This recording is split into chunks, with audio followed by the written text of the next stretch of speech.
This is for speech for persuasive speech, and this is my audience. Go. I'm Terrell. I'm DJ. Hi, I'm Becky. Howdy, Tom. Thanks. Today I'm going to start by telling you what the definition of terrorism is.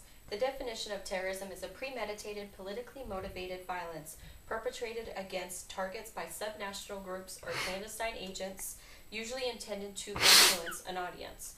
The Department of Homeland Security had this to say about terrorists. Terrorists are opportunistic. They exploit vulnerabilities left exposed, choosing the time, place, and method of attack according to the weaknesses they observe or perceive. This is why states, especially high-risk states with high-risk cities, need more funding than other states because they have the critical infrastructures and the symbolic targets that terrorists target. Some symbolic targets, which is critical infrastructures, is the nuclear power plants, dams, and our food and water supplies. They can, attack this by chemical or bio warfare, nuclear warfare. So those are something that we need to protect. Another thing is energy. You have the fuel farms, the power generating facilities, and gas stations. Then you've got transportation, which is the subways, the trains, the buses, civil aviation. And then you have monuments, which is the main thing that terrorists target, which are the Statue of Liberty, Empire State Building, Sears Tower. Then you have, the Lincoln Memorial, the Washington Memorial, then Jefferson Memorial, and then you have the Washington Cathedral. Those are all monuments that are critical to our history and culture that terrorists like to target, especially to cause fear and chaos in America.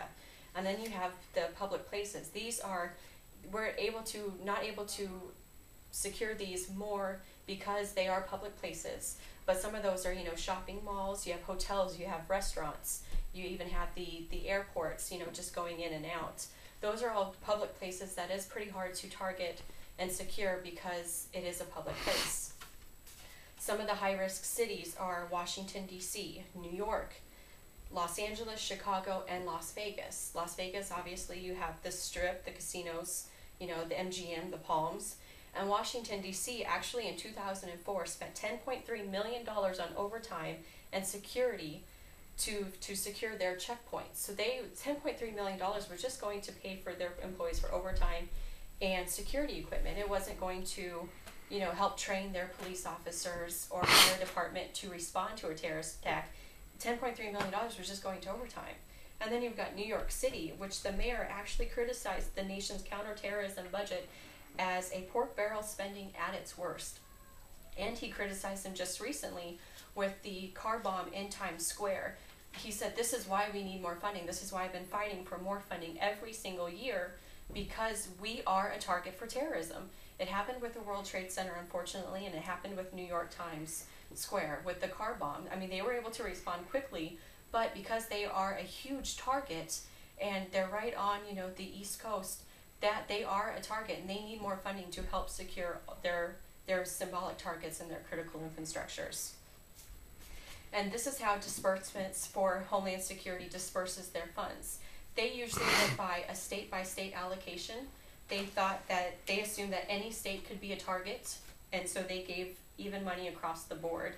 And rather than going by a threat-based formula, they just said that every state deserves their share of the money. An example of this is Alaska, which has 649,000 residents. They were getting $92 per resident from the Homeland Security. New York was getting $32 per resident, and California was getting $22 per resident. And New York and California could spend that money like that, but then you have Alaska who's trying to find a way to spend it because they don't have a lot of critical infrastructures or symbolic targets that they need to secure. And so as a result, high-risk states lack the resources and the funding to protect their symbolic targets and critical infrastructures, which in turn states lack resources and funding to train their police to protect against a terror attack, to respond against a terror attack, and to make sure that they're looking out for all the terrorists. This is why high-risk states with critical infrastructures and symbolic targets need funding. They need more funding than those low-risk states, because those low-risk states are trying to figure out a way to spend it, and high-risk states are spending it like crazy because they have the symbolic targets that they need to protect. So if you live in a high-risk state or even a high-risk city, contact your congressman or senator today. Let them know that you are a concerned citizen and you want those funds in order for them to protect you against a terrorist attack. So email them, phone them, go up to their office, mail them, do whatever you got to do to let them know that you are a concerned citizen. I urge you today to do that.